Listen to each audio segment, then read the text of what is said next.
Famous last words.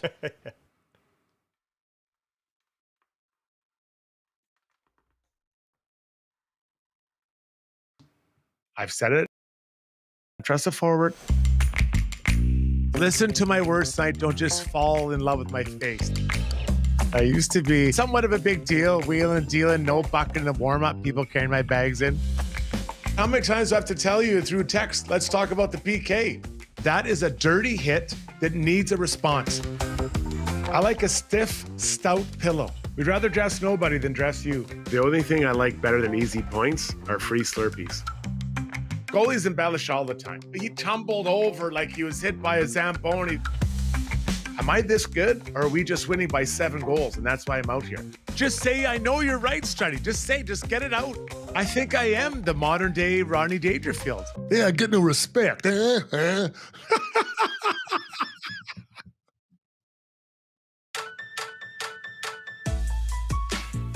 And now, Weiss Johnson presents Struddy's World. Here's your host, a guy whose only intentional walk is how slow he goes in a crosswalk, Jason Strudwick.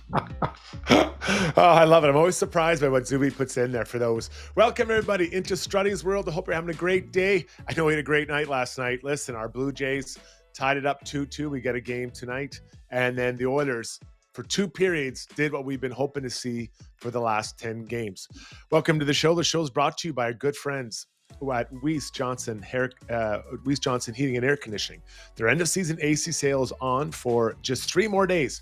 Get up to 20% off any in-stock air conditioners. Visit wjjingle.com for exclusive specials just for all you jingle lovers. Hit it. Weiss Johnson, whoa. What a day to be an Edmonton sports fan and a Toronto sports fan, although it's pretty rare that happens.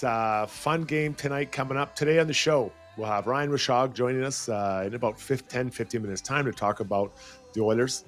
We'll have Zubie and myself. We'll talk about some Blue Jays. We'll get into some ideas of, and get off the fence of what this team will look like when Hyman comes back. Because I know it. I already know it's going to be. No, I don't have a direct line to Chris Knobloch, but I'm telling you, this is the solution. Then we'll hear from you and ask us anything. Zubie, big night last night for the Oilers and the Maple Leafs, but there's a couple things we got to get into when we're looking at this Oilers team. And I'm feeling really strongly about 2 things for the Oilers that to carry from game A to game B. Number 1, they've got to come with that same forecheck. They've got to bring it like they did last night in period 2, period 3. We saw 2 goals specifically off of a hard forecheck, one by Howard, who gets rewarded. He scores a goal 5 seconds later. And the other one was Trent Frederick. Now, forechecking to me doesn't mean you have to go and strip the puck from the person, but you disrupt them, you slow them down. They made that happen.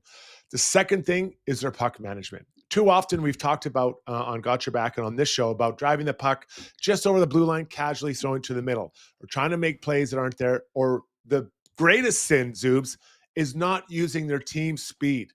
We saw the speed and we saw the forecheck last night. That is what this team is. That is what they need to do as they head into the Rangers game tomorrow, and for quite honestly, the rest of the year. And we've seen, and somebody brought this up last night, some of the poor board play in the Oilers zone, and it felt like they finally created a little bit of that going the other way, and that's what the forecheck does, right? It's just that pressure forces you to make a play quicker than you want to, and the board play is where I feel like it is really noticeable. It really does make a big difference. They're all linked together. So when you have that speed, when you have those decision-making and puck management at the blue line and forechecking, guess what it allows you to do? Roll 4 lines. It gets 4 lines out there. It gets everyone involved. Last night, we saw a goal scored by Leon's line early in the second period. As I mentioned, Howard got in on it. We got, Emerson is out there. All these different lines were out there for goals. And everyone feels like they're a part of it. And that's so important for this team. Too often they rely on the big guys, top heavy, still killing penalties. I don't think 97-29 should kill penalties, but it seems like Knobloch and I are at a different spot for that. But that rolling lines is so, so important.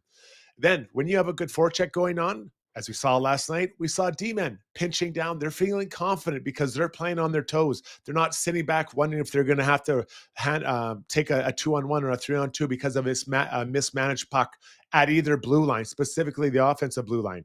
So they all fit together. I got asked last night when I was at the game, what are the things Oilers have to fix? It's not just one thing. It's multiple things they have to fix and make right for this group, and they all fit together better. But trust me, Zubie, it starts with that speed, that forecheck, and that puck management. And we've also talked lots about, we've talked about wanting McDavid to shoot more, but I think we've talked about shots, using shots, when you use them, when is it a good play to take a shot on net. And interesting that last night, and they talked about this quite a bit in post, they got 2 goals on rebounds, almost carbon copy goals, Draisaitl's and Emerson's. And McDavid's goal from the exact same angle, even though it wasn't a rebound. I think it was a quick passing play with Nuge. So shooting from those places where you need to shoot from. Have you seen, there's I'll share it with you if you haven't seen it. There's an incredible angle low at the ice of McDavid's goal. That's an ISO on him. Have you seen that angle? It's incredible. I haven't seen it, yeah. It's incredible of him and like as a goalie too. Vejmelka he is not even close to that. And that's not a rebound, right? Where he had to make a save and then get over. Pass, that puck's in the net. Vejmelka, it's in pretty slow motion, has not even moved from the position on the other side that he's taken up to face Nuge. So I feel like they shot the puck more, especially at the times that they should, and it paid off. It sure did. Well, that's what we believe to be true. The forechecking, the puck management, those are the things we have to do. So let's bring in someone who was at the game and is at all the games that we go through as we get up to speed now. Brought to you by McDonald's. McDonald's Canada is celebrating the return of hockey season with Fan Day deals. Every Tuesday, Thursday, and Sunday, score a Big Mac, McChicken, or Filet-O-Fish Fan Day deal for just $4.99 and tax only through the McDonald's app. I actually had a Big Mac there yesterday. I love my Big Macs. Download the McDonald's app to score some great deals and earn McDonald's rewards towards free McDonald's. Now, don't forget, later in this segment, we'll give you an opportunity to win a $50 gift certificate with a trivia question. And the first person to respond in our DMs, got to DM us at the Got Your Back, will earn the right to that gift certificate and the chance to go get themselves a Big Mac on one of those 3 days. There he is. Shogger, great to see you. Now, you heard me going on about what I liked what they did last night that they hadn't been doing consistently. Now, they only did it for 2 periods, so I'm not throwing a parade down Jasper Ave.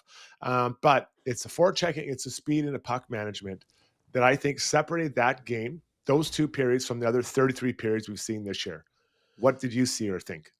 Yeah, I think the Oilers have this habit of waiting to see how hard their opposition's going to make it before they decide how hard they're going to work. I really do think we often talk about it like they're backing their way into games. And they did the same thing last night. 3 games in a row, they get behind 2-0. 4 games in a row where they give up the first goal, they back their way in. They're wondering, how hard are we going to have to work tonight? And I think what you saw in the second period was a team who just decided what it was going to do. They just decided this is the way that we need to play. These are the qualities we need to have in our game, regardless of what the opposition does. And the reason I say that, Struds, is because it's not like they let their foot off the pedal when they had a few goal lead. Skinner made a mistake, and Utah stayed with it, and good for them. But the Oilers dictated right from the moment they decided to the moment that game ended. If you recall, they had all kinds of pressure in the third period too. They carried play in the third period too, when the other team's trying to come back on them. So they made the decision. This is the way we need to play, time to play that way. And from that moment on, they did it, Struds. And I think that's big for this team because now it becomes, how about starting that way? How about just coming out from the first shift and taking that mentality and applying it to the first period?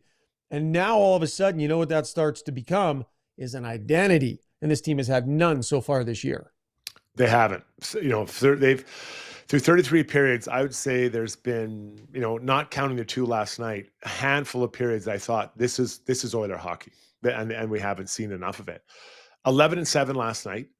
Yeah. The first time for 2 periods, again, I don't want to get too far ahead of myself, but for 2 periods, the Oilers D look like the level we expect. They're a very good group of D. At those top 5, they're as good as any group of 5, I believe, in the NHL. The 6 is a little bit interchangeable. Now, when they play 7, obviously they're more interchangeable. Regula could be coming back, Emerson and Stetcher. But that group of 5, and it started in the second period, and they got Matthias Ekholm out there and Bouchard, and those guys seem to settle in. Now, they've got to keep that going forward. Do you think, though, because of the success the group had for 2 periods, he keeps the 7 in there for tomorrow against the Rangers? I don't think that 11-7 is a situation where you say, because I know you don't like changing lineups after wins. I don't think that the decision to go 11-7 transcends wins or losses. I think you can say, we're not going 11-7 again. There's a very specific reason we did that, and this is that reason. We're keeping largely the same lines. We're not making any fundamental changes, but we are going to sub out the extra D-man for a forward so that we have a usable line. I don't view that as changing the lines after a win. That's just deciding strategically we don't have the same logic going in, so we're changing it. So I don't think they will. I don't think they like playing that way. I don't think they should play that way. I think they had reasons for doing it last night, and I don't think that those will apply tomorrow. I don't think Chris Knobloch likes it. So Tony Brouwer, by the way, just tweeting from Oiler practice. And Ekholm and Bouchard, no surprise, back together as a pairing. Nurse, Wallman, no surprise there. Kulak, Emerson, Stetcher, Regula. So we'll see tomorrow morning at morning skate what the line combinations actually look like for the game, and then all the forward lines staying the same too. Struds, I think it's 12-6. I'm going to agree with you. I think they will go back to 12-6. I think that it's Phil, hard to have. By the way, Philp is the one who drew into that fourth line. Sorry to interrupt you. Yeah, no, and I think that makes a lot of sense because he's not a guy that likes to have players sit out for extended time, especially when they're getting pushed out of the lineup for no good reason. So unfortunately, I believe it'll Stetcher, who will probably come out. And then if it sounds like, according to good buddy Tony, he'll be there. Philp will be there in the top line. The New York Rangers are the opponent tomorrow. This is a team they have beat and they should beat again. If you haven't been following along at home, the New York Rangers are a team that are really working on defending well. They have, very few goals against. They're a good defensive team, but they can't score. They're amongst the lowest goals for per game. Their power play, I believe, is second last, with some pretty decent pieces. When you look at Adam Fox, when you look at Panarin, you look at Lafreniere, or they have some pretty decent players on that power play, but they are not able to score. But they're defending, and they've got a good goaltender. So when you put all those pieces together, I think the Oilers have to press the Rangers again and make them suffer. Yeah. Get after them, because goals aren't going to come easy. They won't come as easy as they did against Utah last night, Shogger.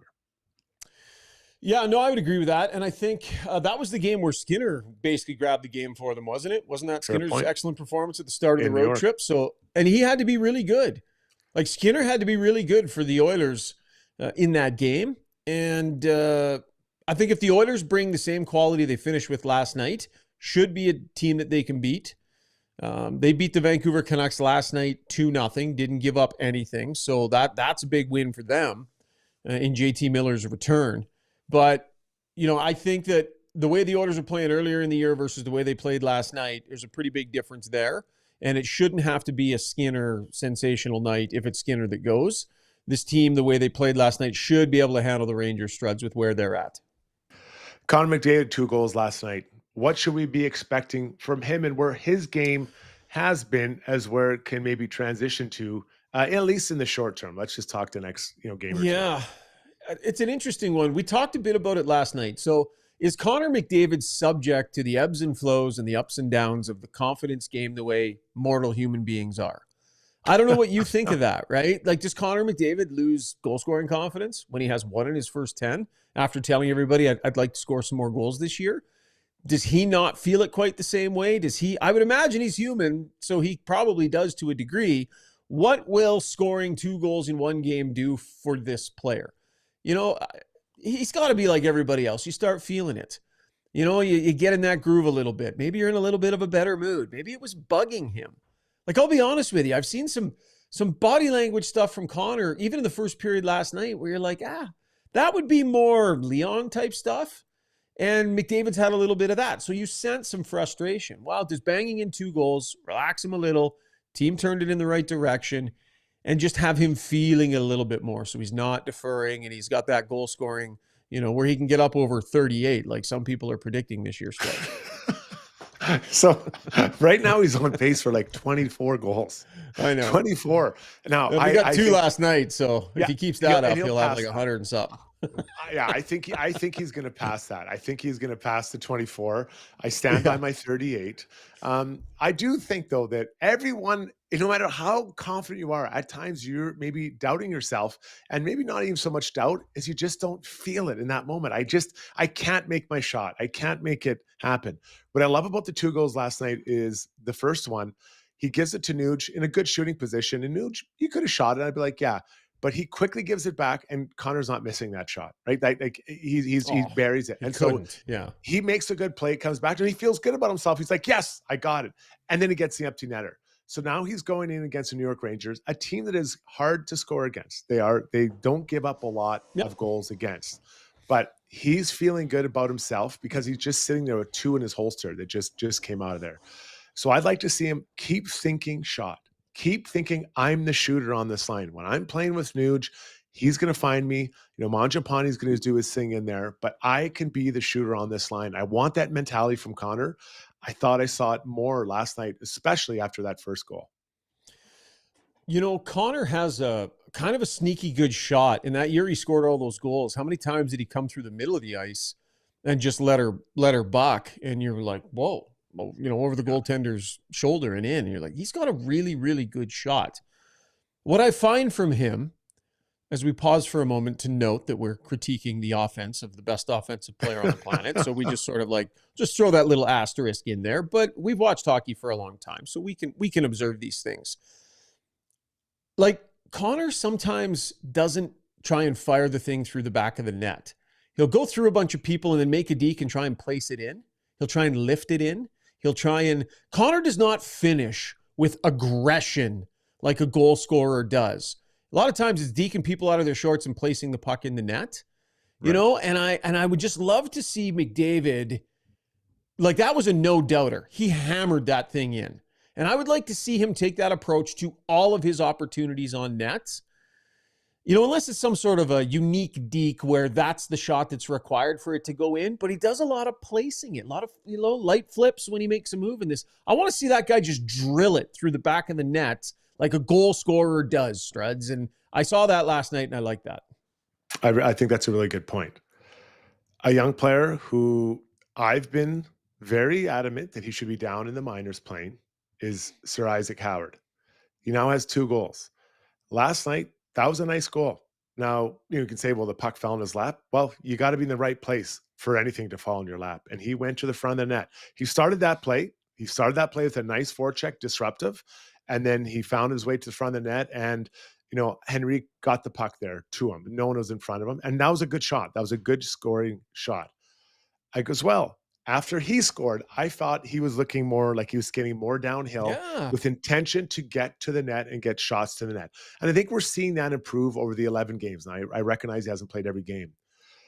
It's funny. I've been very adamant he should go to the minors, Schauger. I've been saying it a lot. Now, and a little bit later, get off the fence, I'm going to talk about what I think the lines will look like when Hyman returns. But I feel like, as I was going through that process this morning, I think that I might have a home for Howard on this team, at least in the short term. He's winning you over. He's changing my mind, and that's a hard thing to do. Ask my wife and my kids. It's a hard thing to change my mind. Buddy, I host a talk show with you 4 days a week. I know how freaking stubborn you are. You don't have to sell me on that idea. Thanks, Tips. It's probably a surprise to Zubie as well. So basically, I'm telling you, my mind is being changed about Isaac Howard and what should be happening to him long term. Now, we don't know what's going to happen with health with everyone on the team, but I know you've been more open to him staying. What are you feeling in this moment for Howard as we kind of look ahead to, again, the next handful of games when Hyman might return, 5 to 10 games? Yeah, he's making it interesting. I, too, would have been fine at multiple stages along the way if they'd have said, okay, go play 22 minutes a night and run a power play in the American League, and we'll see you in December or January or February or whatever. But they've been pretty consistent with saying, we're going to continue to give him opportunity. And I respect it. I do.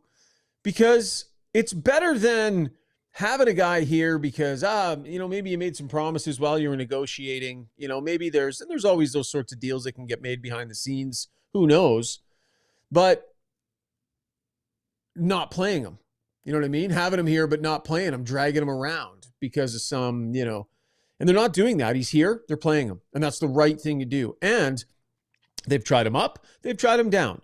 When he gets little sparks, he get a little look.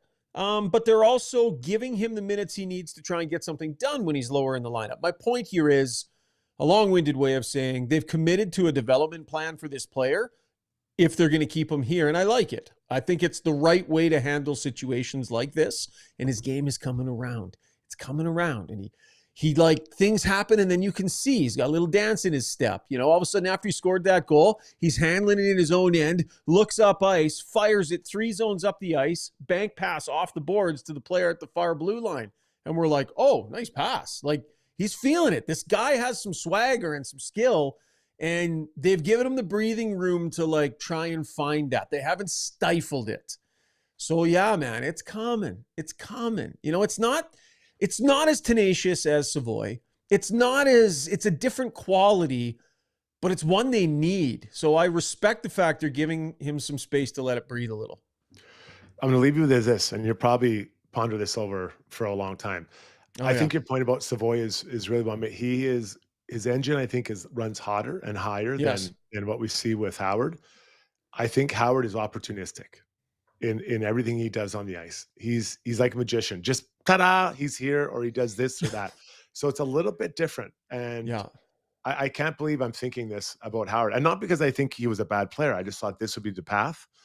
Something to watch. I think the next 5 to 10 games will reveal more. It doesn't have to be solved in that time, but I think it'll reveal more. So, Sugar, any final thoughts before we let you go and you can go get on your elliptical for your 20-minute walk?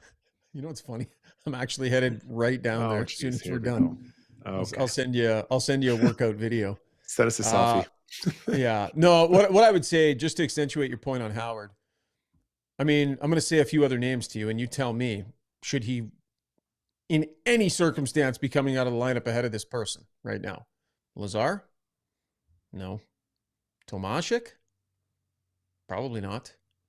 Mm-hmm. Before 2 games ago, I would have had Frederick on that list. He's played better, so it's different. Mm. There are a number of players that he is getting more done than, and I would continue to play him ahead of some guy, like even Philp to a degree, different type of player, but I'm just saying, man, he's passed some guys here with this opportunity he's been given. So it's going to be fascinating to see how they strategize their way through it. On pace for 12 to 16 goals, somewhere in there. And for a first-year kid that hasn't played pro hockey and you're developing on the fly, there may be a case there for him to stay. So and not killing himself defensively, Struds. Not killing himself. Hasn't been spectacular, but he hasn't been hurting his case. He hasn't. But I've got some lines you're going to want to hear later when we get off the fence. I think I might be at Knobloch's job finished for him. Like, he'll be done. He can just tap these in and we're done. So yeah, sounds good. Well, I'll be listening intently on the elliptical, buddy. Yeah. Well, you won't be sweating. Don't worry. You're not going to be working too hard. You'll be here. You could have done the interview on the elliptical. That's enough out of you. Buddy. See you, buddy. Have a good show. We'll talk to you tomorrow night. Got your back. Yeah. Okay, Zubie, it's just you and I. You heard Shagar and I kind of go on a few different topics. Anything that you wanted to weigh in on and give your goalie 2 cents in? Well, there was a comment here that kind of underscored something I was feeling. Penner's Pancake said, I understand 7D to send a message, but I do not like that Philp is sitting because of it. Struddy, you have in the intro to our show here, you have the line that says, we'd rather play nobody than play you.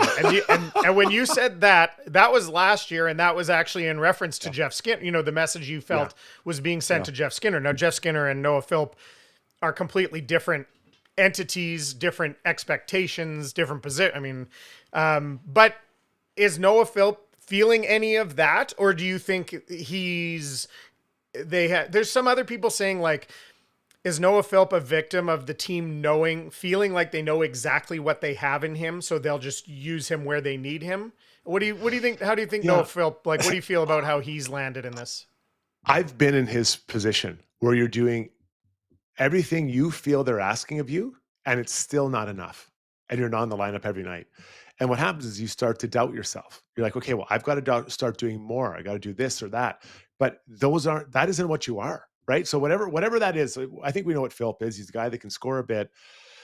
big, he can skate, he can win draws. He should be killing penalties. He's not, which is a bit of a red flag for me with the coaching staff. But, you often try to do more than you are, try to beat guys one-on-one. That's probably not his game. You try to, set guys up with dangerous passes. That's not his game, at least now. So he's probably doubting himself. And I hope that they're managing that with him. And when I say they, it's Knobloch. Knobloch has to be the one talking to him and saying, hey, stay with it. We're not losing you here. We're just trying to find some things out and get our lines organized. But it's hard because he really, what more could you ask of him when he's played? I'm not sure what more you want from the guy. Maybe a little more physicality, but that's something he can bring, right? If you ask him. Yeah. Totally agree. I don't know what more you can ask from the guy, and we don't get to see practice. But I don't think that's an issue for him either. No. He doesn't seem like that kind of guy. Seems like a pretty high work rate. So I think lots of people just understand that it's a good story. Fans anyway feel like he's a great story. He's played well when he's been called upon. I think people watch the games and think, I want to see this guy every night. But obviously there's a lot more to it behind the scenes. 100%. Well, listen, our friends at McDonald's want to feed you. That's right. They want to feed you. We got a $50 gift certificate up for grabs here from McDonald's. You can get involved with their Fan Day deals if you'd like. You can spend it anytime you want, but the Fan Day deals takes it a little bit further. So the first person to answer the trivia question correctly to our DMs at the GYB Twitter account will win. And just a quick note, you need to be in Canada to enter. Zubie, you've got this question. You've been bragging about it since, I don't know, about 2 days. So I can't wait to hear it. I wonder if I'll know the answer. I'm not very good at trivia. Okay. And so this is all me, and Struddy doesn't know this. It's not a brain buster, but I think you'll have to know a couple of key pieces of information here to get this. So by the way, our Twitter handle is @GotYourBackPod, all together, no spaces or anything. And we have to take it from the DMs there because that's the only way we know for sure. We've had them come in different places. We can't keep the times all together. So get it in on Twitter over there, get your answer in. So this is kind of a who am I, Strud. I'm going to give a couple of clues here to who am I. So the first clue is I am a retired Stanley Cup winning goaltender. The second clue is I once signed a contract with the Edmonton Oilers, but I never played an NHL game for them. And the third clue I'm going to give is I won my first NHL game against the Edmonton Oilers, and this is the big clue here, at the age of 28, my first NHL win. Mm-hmm. So there you go. So folks, get it over. You think you know who we're talking about here? Do you have an idea, Struddy? I've got two that I think could be. I'm not sure which one. I've got two. I know it's one of the two. I'm just not sure which one, which is rare because I usually am terrible at trivia. Like you'll be like, he played for 5 teams. He's from Edmonton. He played for the Oilers. He has great hair. Who are you talking about, right? And it's me. I would still get it wrong. So I think I know who it is. So we'll give you a chance to get over to our Twitter, get into our DMs. Zubie loves it when you get into his DM. So we'll get that. We'll check that out and get an answer for you. So let's take a quick break. When we come back, we'll take a look at playing the field. Game 5. I can't wait for this game, buddy. I'm so excited. So we'll give our thoughts on the game and a thought from a legend, one of the greatest athletes of all time, and his thoughts on load management. That's next on the show. Warranties are useless if the company that sold it to you is nowhere to be found. With 20 years experience in Alberta, DLR takes pride in backing its products with honesty and integrity for the long haul. Because summers are for parties and toasts, not chasing warranty ghosts. Go vinyl at dlrvinylproducts.ca. Can I get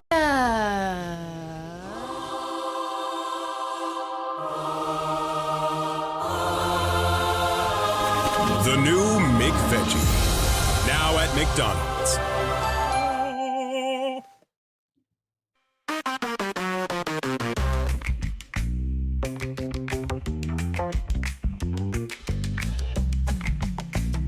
Welcome back to the show. It's now time to play the field. Brought to you by our good buddies at HSC Core Services. I should say I played tennis with Tom the other day. Intentionally or not, I almost hit Tom with a ball when he was standing on the sidelines. It was a practice. I did hit him. He gave me a pretty dirty look. So next time I will try not to hit Tom, our sponsor, going forward. But if you need a safety program, they can build it. Need it managed? They've done that as well. Stuck with dealing with those online safety registries your clients make you sign up for? Yep, they handle those as well. And yes, they also do core audits. Visit www.hsecor.com. That's HSECOR.com for more info. And when you call, tell Tom that, you're sorry that Struddy hit him with a ball. It was a pretty good shot, actually. So, okay, so let's get into it. Oh, man, Game 5 tonight. Trey Yesavage versus Blake Snell. This is my 2 cents. This is now the second time that the Dodgers lineup is going to have seen Trey. And usually when you see him the second time, they say, the experts, that batters feel more comfortable. And he's got that odd, really overhand delivery. Yeah. And I think that is true. The challenge is if you go through and look at the batting averages and kind of production for all the Dodgers lineup, it is not in line with what we maybe expect from that group, whether it's Muncy or, obviously, what's the big guy? Otana's been doing a pretty good job, but Freddie Freeman, none of those guys are really destroying the ball. So I think Trey has an advantage also because now he knows that lineup. He knows he can get through them, what they expect and what they want, have a game plan. So really interesting matchup. Second time through for Trey for the lineup. So it's good for the batters, but I think it's good for Trey as well. Zubes. Well, that's kind of the age-old question. Who's got the advantage the more you see each other? Yeah, I mean, looking at the Dodgers batting order, I think 7, 8, 9, is better for the Blue Jays, but 4, 5, 6 is pretty darn good for the Dodgers. So I still feel like I agree. I think it's still a slight advantage for Yesavage because they've still only seen him whatever 3 times. Some of them 3 times. Yeah. And there's still not a lot of film on him. So I still feel like it's a slight advantage for him, but I'll tell you what I'm loving right now is Bassett out of the bullpen. Geez. And just like his attitude, they keep talking. He's just like, I just want to be in the games, and anything they'll do to use me, I want to contribute to the win. And it's like, man, you go back, you hate to. They're in such a good position now. You hate to think about it, but you go back to Game 3. They could have used Bassett longer. They broke up, they took so many good bats out of their hands and the management of the bench in that game. It's for us to think that they could be up 3-1 is that's a little bit of a hard pill to swallow. But man, what an exciting time. It's going to be another good one tonight. So the funniest thing, my daughter, she jumps in and watches some of these games. She's never watched baseball in her life. We go to some Riverhawks games, but I think it's more because she likes the hot dogs. She said, there's Chris Bassett going on the bump or whatever to go to pitch. My sister or my daughter's like Bassett Hound. I'm like, yeah, like Bassett Hound. So now we call him the Bassett Hound. When he comes out, like we got the Bassett Hound coming out, and he's kind of got that face, right? Yeah. Like he is not sad looking guy, but he's just pretty calm, not a lot of emotion in there. Wears his hunting hats after every time he does an interview. So tonight will be, I think, a fun night. Man, I hope Corey Springer can play. I don't know where, or George Springer, I should say, not Corey Springer. If George can, I don't know where that's at. I've been looking for updates as of 1:00 on Wednesday. We don't know, but even if you can get him back healthy or even close to healthy for Friday, I think that'd be huge, Jubes. Yeah. I mean, 2 more days, Friday's happening no matter what. They were calling him hour to hour last night. I think the trick, yeah. And like in the morning, that was what Schneider said. He wasn't day to day. He was hour to hour, which leads me to believe that he's close. But the problem right now you have is that now you kind of have Springer and Bichette in the same category in that they could both probably DH, but you don't necessarily want to put them in the field. So I guess then maybe you have a situation where one of them's DH, and if it's not going so well, or if they tweak something, you can switch it to the other guy. But you'd love to have both of those bats in the lineup. You would. I honestly, I think you might see Bichette out there at one point. Like they need more bats, right? They need that. So if George can play, I think you put Bichette at second, and you just roll the dice. Like you're going for the win here, right? Like to win the championship. Yeah. Because you could wait forever, it might not get better. And I don't want to pretend I'm being casual with someone's injury. But I know in those situations, if you can get around out there, you play them because they got to get both those bats in lineup. It was clear Game 3, they didn't have the bats after and Schneider's going for the win. I get it. He's pulling guys and trying to make it better, but they didn't have the bats. If they had their bats, you're right. They might be sitting here 3-1. Okay. So Michael Jordan is one of the two greatest basketball players of all time. I think he's, him and LeBron go back and forth. He started a new thing this year. It's pretty neat. I've watched it twice now. It's called MJ Insights to Excellent. And he's interviewed by Mike Tirico, really, really, really good guy, a good interviewer. And Michael Jordan was asked to share his thoughts on load management on this MJ Insights to Excellent. I think we got the clip here. So let's hear Michael Jordan talking about the newer idea of load management in the NBA. Yeah, and there's a little bit, if you'll hear the other voice, there's a little bit of Tirico in here. It's about 50 seconds. Here we go. It shouldn't be needed, first and foremost. I never wanted to miss a game because it was an opportunity to prove. It was something that I felt like, the fans are there to watch me play. I want to impress that guy way up on top who probably worked his ass off to get a ticket or to get money to buy the ticket. You really cared about the guy who sat in the top deck at the Palace in Auburn Hills to watch you when you came to Detroit? Yeah, because I know he's probably yelling at me, and I want to shut him up. He's calling me all kinds of names. I definitely want to shut him up. Right. You have a duty that if they're wanting to see you, and as an entertainer, I want to show, right? So if the guys are coming to watch me play, I don't want to miss that opportunity. Now, physically, if I can't do it, then I can't do it. But physically, if I can do it, and I just don't feel like doing it, that's a whole different lens. So Michael Jordan, arguably the greatest basketball player of all time. What I like about this is he isn't chastising, at least not the parts. He's not saying these guys now, they don't play hard enough, or these guys now, they don't do it.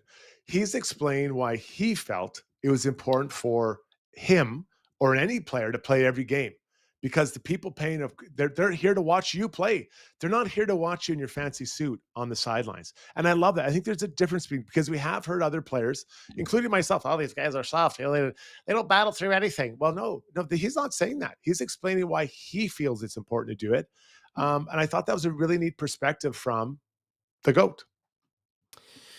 Yeah, whenever we hear about load management, the part that I always is kind of upsetting to me is to think about when whatever city your team is traveling to, there's some dad who bought his kid a ticket to that game to see their favorite player, even if it's not from that city. And this is still entertainment. And I guess it's just become now there's so much focus on winnings for your legacy. Like, I think that's kind of what's maybe pushed into the players' heads now. And I get it, but that's always the part of it that I don't like, is that it's still entertainment without fans buying tickets, watching on TV, whatever else. I mean, the live ticket is like the big thing, especially in hockey, that doesn't exist without that. So it's frustrating to me when it's like a load management day and some kid's gonna not see his favorite player that he waited all year for. It's interesting. Jordan goes on and says, you have to work, you play basketball, it's 2.5 hours a day. What are you doing the rest of the day? And he says, you're preparing for the next day. He's like, but let's be honest, I wasn't the best at that. Like, as far as I think he had some good times. So that is such a cool thing. And I'm sure we'll pick up more little insight out of Michael Jordan, but having a guy like that talking so openly, and he's an open talker and confident guy. So I love hearing that from him. I just saw this one on the stream. Thanks for this. And you can check us out on YouTube. We're on there. You can see us live and see our beautiful faces. Gord Parchewski says Struddy's Joe fan voice is legendary. Yeah. And it is a little bit unique. But I don't know where I started it, but it's just like, hey, we got to get this right. I think the first time I said it, when we talked about they're introducing offside review. And I remember so many people were texting our show back then on TSN 1260. Oh, we got it. It's just about getting it right. It's just about getting it right. And I understand that, but that's part of it, of that human error that I like. And if you bring it back to baseball, we've seen some wild strike zones the last couple of games. Yeah. I'm talking big strike zones. It's kind of like when I go to a buffet. Like, what do you like? I'll eat anything. My strike zone is huge, right? and your buffet strike zone. It's a huge strike zone when I go to a buffet. what was it called? The Hungry Fork or something. I used to eat that. But Royal Fork Royal on Fork. 142nd Street. That's the one. Gravy. I put gravy on my salad. So the Royal Fork is but that's true. It's a big strike zone, and I think that's what I don't want to get it right. I like a little chaos in my games. I think it makes it fun. Okay. All I can think about is the buffet now. And I just remember a bunch of my friends and I went to that Royal Fork buffet, and it's not a Chinese buffet, which it's a everything else buffet. And a bunch of my friends and I went there one night, and I guess it was okay, but let's say we were disappointed. We were expecting something else. This is bad. I was probably like 20 and we were trying to cash in on the buffet. As Joey Tribbiani says, this is where I make my money back in Las Vegas. Yeah. So. I love it. Okay, and last little note, there's a new contract in the NHL. We saw him play last night, so I think we should bring it up. Logan Cooley, Utah Mammoth, agreed to an 8-year times $10 million deal. It's funny. I said it last night on Got Your Back because Harley signed one with Dallas. I said the $10 million contract is just coming now. It's going to be, that's where we start. Get used to it. Now, there used to be some $10 million players 20, 25 years ago. There was a few with the salary cap, or fewer, and now they're going to come. The double-digit millionaire, it's coming. And, Cooley's a good young player. They have their core now locked up for quite a number of years. They've got a couple guys they have to sign, but for the most part, they kind of got their core, and that's a big number, 10 sheets for Logan Cooley, but that's where we are at the cap world, buddy. I don't think that, people love to bring out that stat. No team with a $10 million player has ever won a Stanley Cup. That's not going to last very long. That's bound to fall here very shortly. I also think it's interesting. I think with the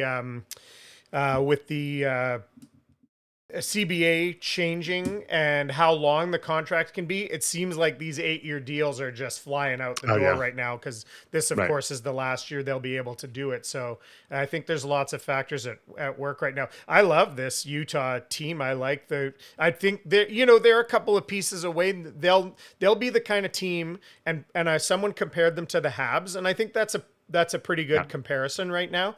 And both of those teams will you bring the young core along, and then you need the injection, it seems like, of the vet, some guys with some pedigree and some championships.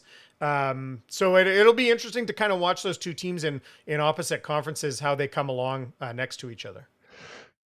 They need to add some heavier bodies in that lineup. I think they have some of the minors. D-man Mitch Lemeru, I think he's like 6'20". He's a huge guy, so they're going to have some heavier bodies. And Semachev, he's the pretty big D-man. But I think up front they're going to have some bigger bodies. But yeah, that's TBD. I think they're trying to make the playoffs this year. Let's pause. When we come back, guys, I'm literally going to end every discussion about what the Oilers line should look like when Hyman comes back, and it's going to be with great reason. So when Hyman comes back, and it's coming soon, I'm going to tell you what it's going to look like next here on the show. Stay with us, everybody. Weiss Johnson, are you looking to get into the trades or have a kid graduating high school wondering what to do? Weiss Johnson is looking for career-minded people to work for us. Opportunities truly are endless. Become a service technician, gas fitter, refrigeration technician, install residential or commercial heating and plumbing systems, fireplace installations or service, duct cleaning. We are the company where you can learn all aspects of the trade and pick which career path to take. We have an awesome benefits package and offer school reimbursement too. Visit wjcareers.com today.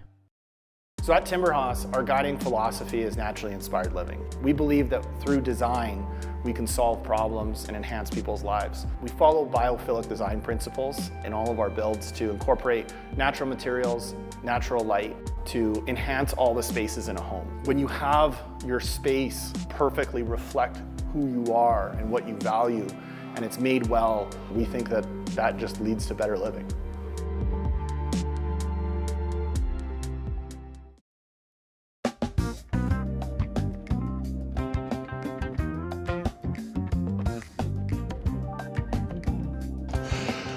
Oh, I've been saving this one. I thought about this one last night. I've been ready to go. So let's get into Get Off the Fence, brought to you by DLR Vinyl Products. If you want a deck that lasts, you need to check out Vecca Deck and Wolf Serenity. Exclusive boards with a pure PVC core, resistant to water, mold, and insects. With a natural wood grain finish protected by UV inhibitors, your deck stays looking new without the sanding and staining of wood.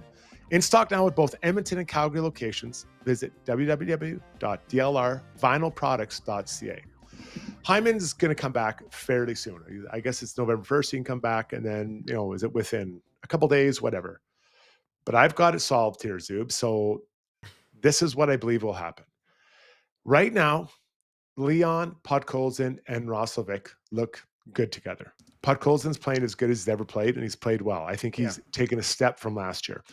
Roslovic is a shooter. That guy has never seen a puck he doesn't like to shoot, right? He's like Schauger and going golfing. He's going to play. He's going to shoot it. He likes to shoot. And I think Leon is the first time he's had a true shooter on his wing, a guy that is thinking shot when the puck touches his stick. So that line's not changing. Then you've got Connor, Mangiapane, and Nuge. Nuge is off to a great start. He's playing really, really well. And Mangiapane is off to a pretty good start as well. He's slated to 20-25 goals or something at this point. When Hyman comes back, I'm putting Hyman with McDavid, Mangiapane, and Hyman. That's going to be the top line. And this is the reason. You can see that he's trying to figure out a place with Frederick and Savoy in the same line. I like the duo of those two guys. Big and heavy on the one side, quick and high hockey IQ on the other side. So what I'm going to do is I'm going to take Nuge and put him between Frederick and Savoy. So now my lines are Connor, Mangiapane, Hyman. Like it. Then Draisaitl's line, he likes Podkolzin, and Roslovic is a shooter. And then for cheap, by the way. And then Nuge with Frederick and Savoy. All those lines can score. All those lines can compete. They're fast. They're speed. They can all do things. Now, Struddy, what happens to Howard? Well, I think what happens then, Henrique is still guiding Howard. That is his winger now. Though Henrique is good with the young kids. He's a smart player. And then the winger on that other side is TBD. Is it Tomashek? Is it Janmark? Whatever. Philp, we'll figure that out.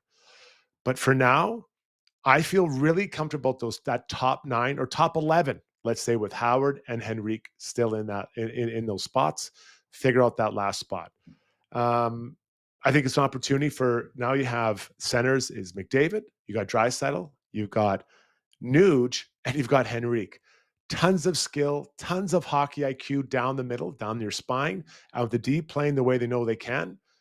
That's a pretty stout area. And then your wingers are seemingly, as to use the words of the big guy, Knobloch, they're in the right chair. Your thoughts, sir? I'll hang up and listen. Yeah. Well, I don't have much to add. That's very well thought out and deep, and it makes sense. And the only pushback that I was going to give is that, to me, I think you reunite McDavid, Nuge, and Hyman kind of no matter what. Even though I love the depth at center, when you have Nuge at center, again, like you said, you have Henrique as your fourth line center. That's about as deep as it gets around the league. I like Henrique bringing along this. So I don't know. To me, I feel like the problem with my idea is it kind of doesn't leave a spot for Mangiapane. So I think that's kind of what you're thinking about. And now as I talk it out, I realize that if you do leave Nuge there, then Mangiapane kind of becomes this odd man out, because I like Henrique and Frederick together. So who's on the wing with them, whether it's Savoy or Howard? I like the way the young guys are coming along.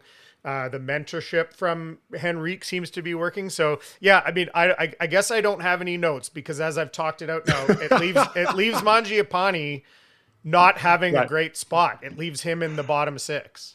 Okay, I'm going to throw a parachute to you. This is what I believe. Okay. If you decide you're putting Nuge up top, which I'm not against, I think that Nuge, he deserves to be up there. He's playing really well, and he's scoring and getting points. So you put him there. On the third line, Frederick goes to the center, and then you've got Mangiapane on the wing. The problem with that, and bear with me, is that Frederick isn't exactly he's not the same type of player as Nuge. So Savoy needs someone he can really work with and think the game and make quick plays and skate quickly. That's not Trent's game. As a winger, he can be the heavy guy a la Podkolzin with Draisaitl and Roslovic. Heavy, get pucks back. If you need, take a few draws, whatever, bang around, make and retrieve pucks. So my vision, he becomes like a Podkolzin beside Nuge and Savoy. As a center, it's a lot different, because he's not wheeling and dealing and dishing. to Savoy in the same way. I always think of Brownie, you got to give them someone to play with. And then if you drop down the fourth line, now Henrique and Howard can work off each other and feed off each other. Now, Henrique isn't at the top of his game, as far as his prime, but he can still make those plays, and then you can moonlight Howard up if there's injuries or opportunity. Yeah, I think it seems like, there was lots of talk of maybe getting Frederick more games at center at the start of the year, but it seems like he's, had his best games these last few games, and he's been playing the wing, right? So maybe that is his home. So yeah, this is the first ever, 100% shutout here on Get Off the Fence. You called me over to your side of the fence, Struddy. I'm with you. Really, I don't. Yeah, I needed a boost from the back, but I will say this. So I do still want Frederick at center. I do want that. Oh, you do? Point. Okay. At some point, I would like to see that, but to do that, he may have to become your fourth line center because Savoy and or Howard needs someone to play with, right? So, could envision a scenario where it becomes Howard, Henrique, and Savoy. Could be, but they're all very similar, right? You still need someone to go get the puck and create space for people, drive the net. And I'm trying to add that. On the first line, be Hyman. Second line, it's Podkolzin. Third line, Trent Frederick. In the fourth line, it's Janmark or whomever, right? You figure that out as you go along. So it's something to pay attention to. A return isn't imminent, but we're getting close enough where he's practicing the team and probably needs a few practices to get up to speed. And then maybe you could see him, later this week or early next week. Yeah, that would be wonderful. It seems like it feels like the right time. If we saw this good 40 minutes last night, we're talking about what it could lead to. I think it would be another positive injection. Can get this team to turn the corner more. Hopefully it started with last night and other positive things to come here in the short term. So before we move on, let's hear Chris Knobloch last night speaking about the guy that jokingly Leon Draisaitl says is Chris Knobloch's favorite player. Here's Knobloch on Nuge. Offensively, whoever he's playing with, he's pretty reliable. I can put him in a shutdown role, play against other teams' top lines because he's pretty good defensively. And then, he's pretty good with the puck. Like the goal that he set up in the second period and made that quick pass to Connor, where he's in the slot, you're probably thinking shoot, but he knows where Connor is. He knows the goalie's out of position. If he can make that pass, and there it's.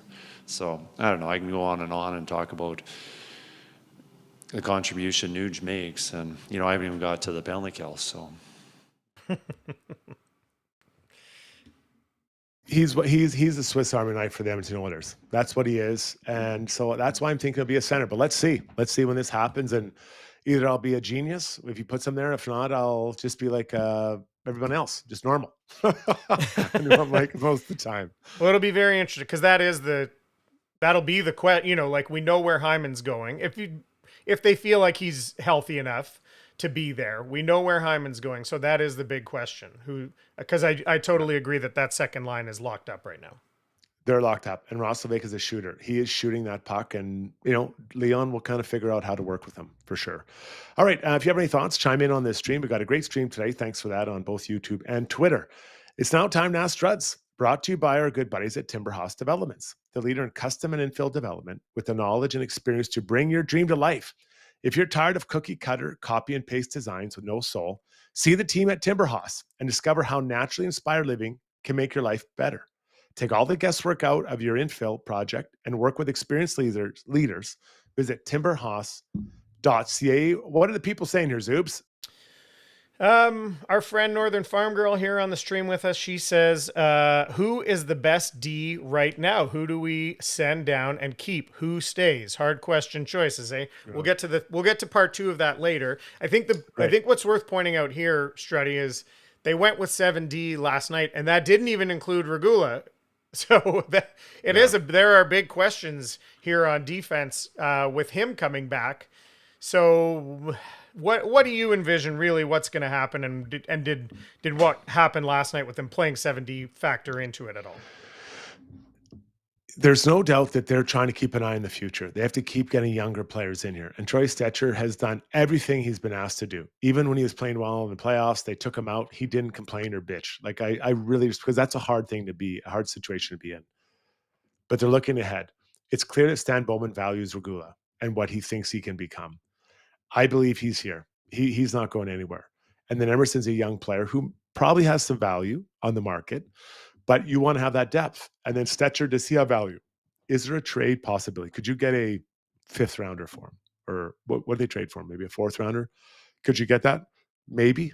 Because you want to, he's an asset and you want to try to get something back for that asset. And I recognize a 5th or 6th rounder isn't anything, but it's something better than losing for nothing. So Regula, I have him written in pen. He's not going anywhere. So then it comes down to Emerson and Stecher. If you're looking at the future, Emerson's the one you keep, but perhaps Emerson is the one that has value, and he's the one that you trade because you can get X draft pick or maybe get a youngish forward that fits the mold of what you need. Like there's something there for him. So by the process of elimination, I don't want to trade Emerson, but he may be the one that has the value and get you something back. And then Stecher still is your 7th defenseman. So not a really clear answer, but I do think that sometimes the asset value does make a difference. I understand. And I know Oilers fans, and probably fans of all teams, but I always laugh that I feel like one of the characteristics of Oiler fans is they think everybody else wants our guy, our fringe guy. And so while that might be Stecher, I get your point of being like, sometimes you have to trade an asset that you value higher. That's just going to make more sense for your team, in the short term. Get back what you can, because you just there's too many guys. It's going to be a logjam here. It is going to be a logjam. Now, if you can make a trade and acquire something that a player for a player, a youngish player that maybe is on the fringe, and you like his speed or you like his size, whatever it is, go for it. But you have to give something good to get it back. And so I would love if they do decide to move on from one of them, get an asset back, something you can look at and touch. Right. And if it's Stecher, maybe it's a draft pick, a later one. Yeah. Mike Tyson, Trent Frederick's been a big topic of discussion, especially with the new contract at all.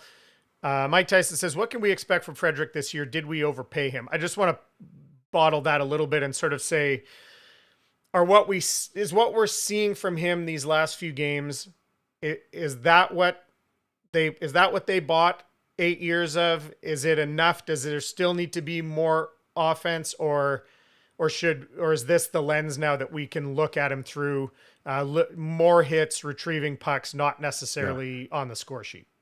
Right. So that's what he is. He's a guy that should be physical. He's a guy that should be heavy and hard on pucks, right? Disturbing on the forecheck. But when he gets a puck, hang on to it. And we've seen that more the last 2 or 3 games that we've probably seen since he joined the Oilers last year in the regular season.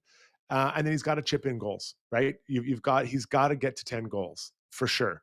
And that's why I think, to go back to what I talked about earlier, if he's with Nuge and Savoy, I think there's an opportunity for him to bank some goals in there, right? 10 to 15 goals would be great for him. But he's starting to trend in the right direction. And I do think that getting some consistent lines would make a difference for him specifically. Okay. Gord Parch. By the way, Gord, we'll get to the trivia answer as well. But Gord is our winner today, by the way. Gord, you got the question. You got it right. You were the first one in the inbox and the DMs there. But Gord has a question here too. He says, Savoy just needs a couple of bounces to go his way. I think he'll be very good in both zones. If, I feel like the momentum in like fan world of, say, if there's a Howard versus Savoy kind of comparison, is leaning Isaac Howard's way right now because he's potted a couple of goals. Is Savoy just like a bounce or two away from that conversation shifting the other way because of his complete game and the penalty killing, as Schauger pointed out last night? I mean, he's getting legit time as a penalty killer as well, right? And he's looked good as a penalty kill. Give him a lot of credit.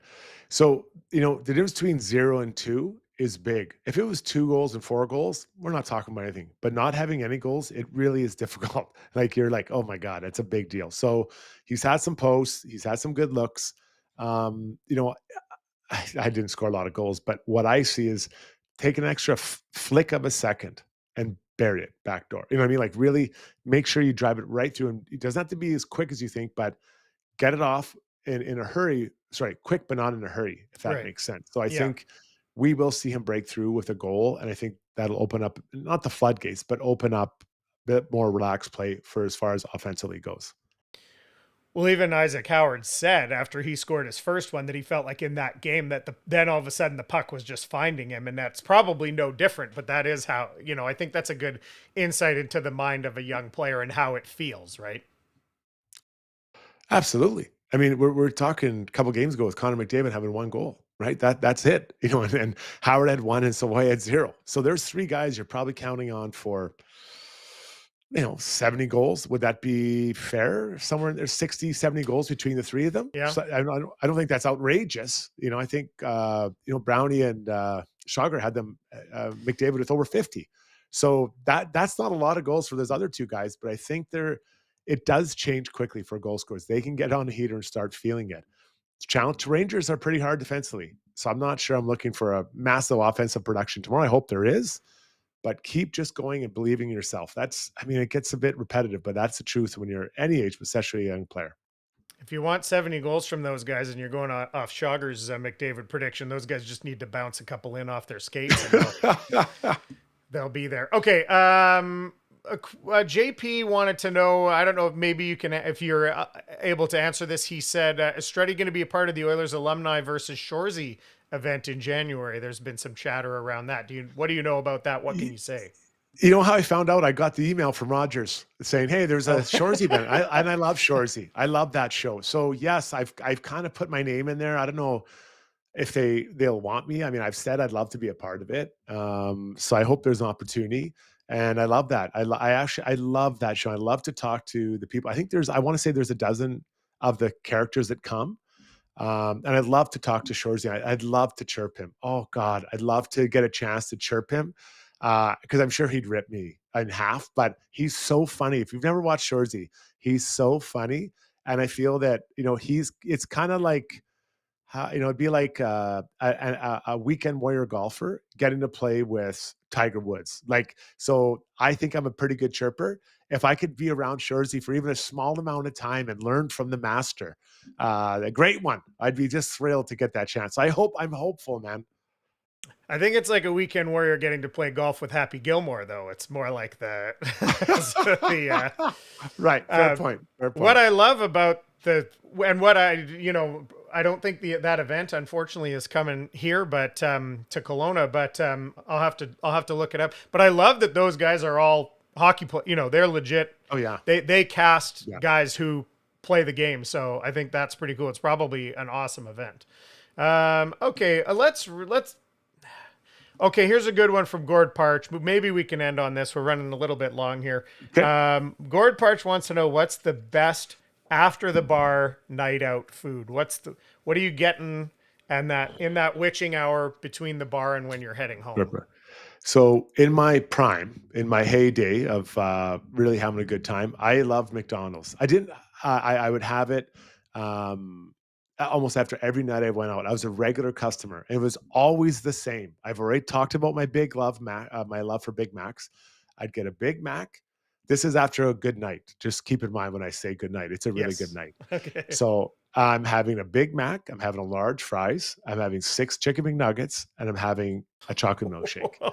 That's what I'd have. And I'd get in the back of the cab, and I'd always buy it for the cabbie. Hey man, if you want it, whatever, you can have it. Oh, that's and nice. we'd all, and then he and I would talk the whole way home. I treasured that meal so much, and always 3 barbecue sauces, because I'd have some for the fries and some for the. It was the best. Even my buddies, you have noodles. He knows exactly what I'm talking about, and it was always the same. And the milkshake just washed it all down. So I'd eat all the food first, then wash it down with the milkshake, and I just loved it. I absolutely loved it. And I don't go out as much now, so I have those meals during daylight hours, regular operating hours so much fun. I love that. I love that people that you would say a milkshake washes something down.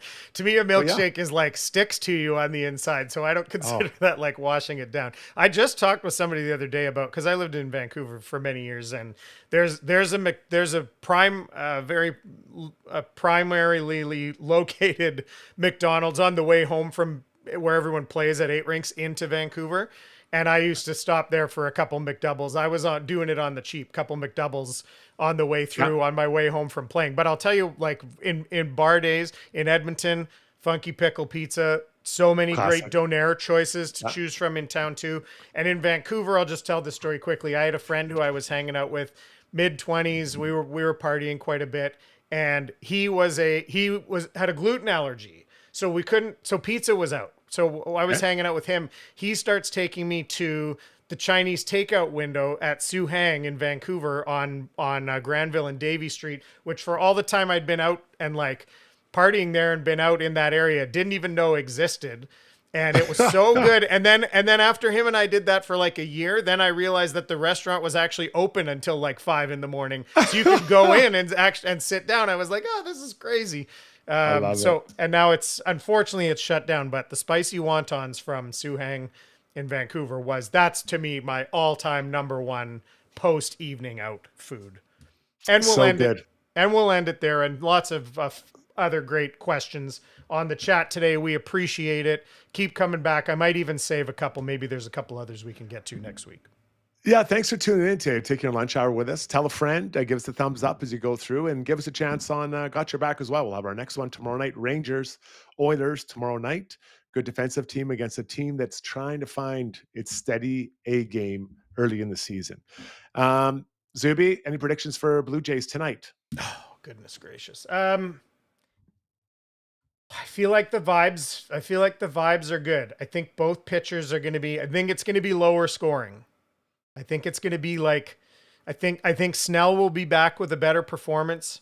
I think it's going to be like a 2-1 or 3-1, but I'll say the Jays take it. I'm with you. I think the Jays take it. And honestly, if they don't, who cares? They're going home to play at that place for 6 and 7. I think they got to find a way to get it to 7. All right.